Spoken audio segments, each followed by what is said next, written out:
Olá, para você que está vendo pela primeira vez um vídeo dessa série, eu estou aqui desenvolvendo bases analíticas para o entendimento crítico da situação mundial atual, que eu denomino como uma grande crise econômico-social, geopolítica, né, que estamos vivendo, que está marcada, né, na percepção, acho que de todo mundo que tem alguma informação, por um aumento de violência no interior das sociedades e entre os países, especialmente dentro dos próprios países mais ricos, né, do mundo, os mais desenvolvidos, em que há um ressurgimento do fascismo e as situações de base desta crise ou destas crises foram analisadas nos vídeos anteriores, inclusive dediquei um bom tempo, alguns vídeos, à questão do ressurgimento do fascismo ou surgimento do neofascismo no cenário político e geopolítico mundial, do imperialismo, né, portanto, e não que isso tivesse deixado de existir, né, ou nunca tivesse existido antes, mas é que retornou numa uma forma mais explícita e violenta, né, virulenta, agora nos últimos anos, nas últimas décadas, e isso se explica pela emergência da grande crise econômica que eu estou reportando, que do ponto de vista da minha análise é uma crise de realização do capital, uma crise de superprodução, se quiser usar esse nome, que leva a alguma confusão, né, de entendimento, mas é uma crise de realização do capital por conta da superconcentração da riqueza que se chegou agora desde, digamos, 2007, e quando começou essa grande crise econômica, a gente já está em níveis extremos de concentração de riqueza, especialmente nas sociedades das economias mais desenvolvidas do sistema capitalista mundial. E isso é que tem levado a essa sequência de crises, com o surgimento, inclusive, dessas figuras grotescas e com as decisões absurdas e desumanas que estão sendo reiteradas. Agora estamos sob ameaça de guerra no Caribe, com uma sequência com certeza imprevisível, inclusive para nós aqui no Brasil. E tudo isso, do meu ponto de vista, se ancora nessa análise estrutural, digamos assim, da economia no sistema capitalista mundial contemporâneo. Agora nós estamos chegando na última etapa de um recorte analítico que eu desenvolvi no mês de maio de 2025, agora uma visão geral em forma de sala de situação, e a última etapa que estamos chegando é justamente aquela que vai tratar da resolução possível da crise, das principais tendências e, dentro disso, da importância fundamental do polo contra-hegemônico socialista chinês. Eu sou o professor Paulo Fleury Teixeira, sou filósofo com formação voltada para a ciência da história, digamos assim, e estou desenvolvendo essa série de vídeos justamente para ampliar a nossa capacidade de entendimento e, se houver oportunidade, contribuir, né, para qualquer esforço nesse sentido, entendeu? Vamos lá a um ponto inicial sobre essa questão do polo contra-hegemônico socialista chinês. É um questionamento geral que se faz em relação às liberdades e à democracia, especificamente, neste polo contra-hegemônico. E Isso é um paradoxo que seja hoje ainda uma visão muito determinante no senso comum, na mídia, por conta justamente do crescimento das correntes de autoritarismo, do neofascismo nos Estados Unidos e na Europa, que são as referências justamente dessa ideologia democrata liberal.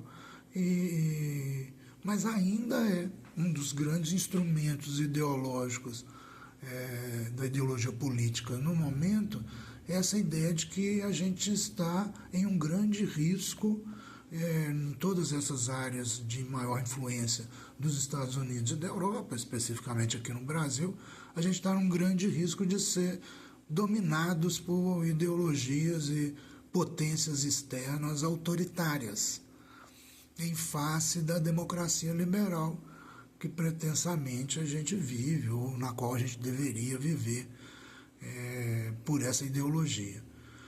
E essa é uma visão fake, ou uma visão autoiludida da realidade histórica. Primeiro porque é falso que o sistema mundial sob a hegemonia dos Estados Unidos seja democrático. No nível propriamente mundial ou internacional, onde é o poder militar e econômico que se impõe diante de um sistema normativo de governança frágil, impotente, ou apenas embrionário, que é todo o sistema ONU, ao qual eu dediquei também um ou dois vídeos e que vocês podem ver no meu perfil.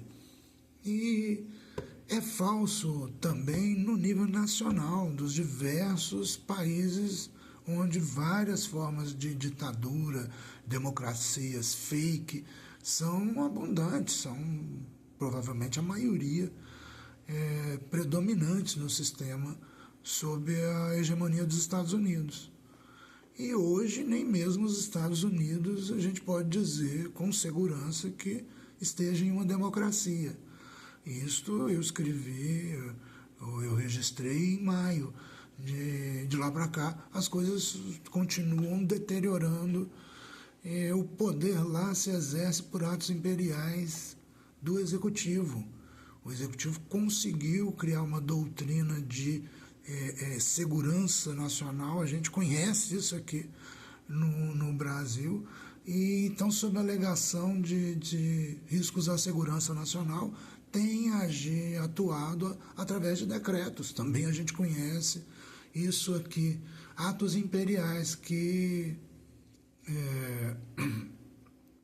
atos imperiais do Executivo. E a estrutura institucional nos Estados Unidos está sendo constrangida ao máximo, no sentido do autoritarismo, do fascismo, o emprego de violência e de ações ostensivas e violentas da polícia, outras forças estatais no limite ou fora do limite da lei, já está evidente e é algo que é marcante da nossa sociedade, não da deles, né? Então a gente não pode dizer com segurança mesmo que lá seja uma democracia. E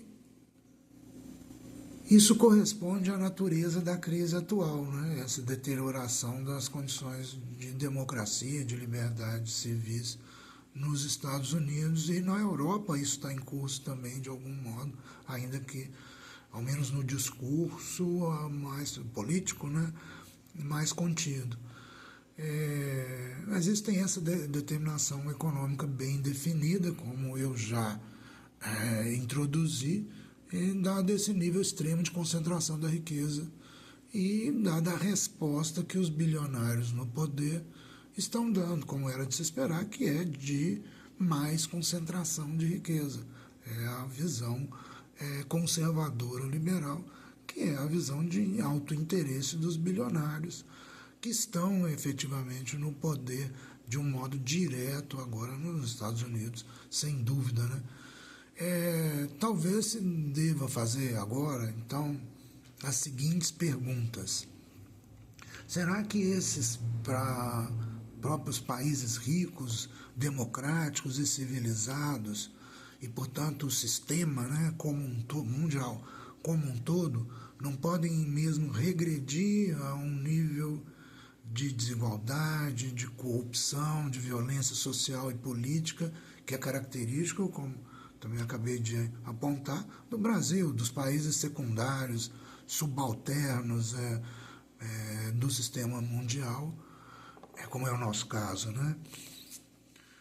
O que estamos vendo, que está acontecendo diante dos nossos olhos, não é justamente a regressão desses países centrais à condição de economias de extrema desigualdade e diversas formas de neofascismo político, e isso resultaria, em termo que aparece por aí de vez em quando, em um neofeudalismo, ou estaria se desenvolvendo um neofeudalismo econômico, social, e isso ao contrário do que seria esperado, ao invés, né, de estar a gente aqui da periferia avançando para os níveis mais civilizados dentro do sistema capitalista mundial, e ao invés do sistema como um todo estar avançando em um sentido civilizatório. Será que a gente está regredindo em geral? Olha, a minha resposta é não, tem sido sempre não e consistentemente não. Foi assim que eu concluí o último vídeo, ainda que a gente tenha que está passando, né, pelo avanço do fascismo nos países centrais da Aliança dos Estados Unidos, e ainda que a gente tenha que passar por grandes guerras que naturalmente vão se suceder se o fascismo seguir avançando e tomando poder dentro dessa aliança. Então estamos realmente em um alto nível de risco. Está acontecendo já, só que ainda de modo limitado, né? O fascismo não se impôs abertamente em nenhum desses países. O fascismo político abertamente não. E provavelmente isso não vai acontecer. A guerra mundial, por enquanto, é apenas comercial, econômica em geral, sanções, ou está limitada à Ucrânia, ainda à Palestina, aos países da África, Congo, Sudão, e mais uma ou outra guerra localizada desse tipo, aqui e ali, com um número de mortes ainda limitados diante dos números do século passado, por exemplo. Mas todo mundo sente que a gente está em um risco maior, como naquela situação grave em que idiotas, sentados cada qual num seu barril de pólvora, se provocam mutuamente. Isso pode, obviamente, explodir tudo a qualquer momento, né? Algo muito ruim, muito pior do que já aconteceu, pode realmente acontecer. E não parece, no entanto, que vai acontecer ainda, pelo menos, agora não. Mas, mesmo que isso ocorresse, a solução de uma crise econômica capitalista de realização generalizada como a atual não pode ser e não será de regressão a uma condição geral de maior desigualdade e, por isso, também associadamente a condições de formas mais autoritárias e violentas de imposição do poder, como é característica, por exemplo, da sociedade brasileira, desde sempre, né? Na minha visão, é justamente o contrário que necessariamente ocorre pela própria lógica do sistema capitalista. Então, mesmo que a gente tenha que passar por um franco momento neofascista de imposição autocrática, aberta, né, de poder nos Estados Unidos ou dentro da Aliança dos Estados Unidos, em alguns países. Não acredito que aconteça mesmo nos Estados Unidos, por exemplo, ainda que esteja muito próximo disso agora, mas, de qualquer modo, isso conduziria ou conduzirá a guerras maiores do que aquelas que a gente já está vivenciando agora no mundo. mais destrutivas.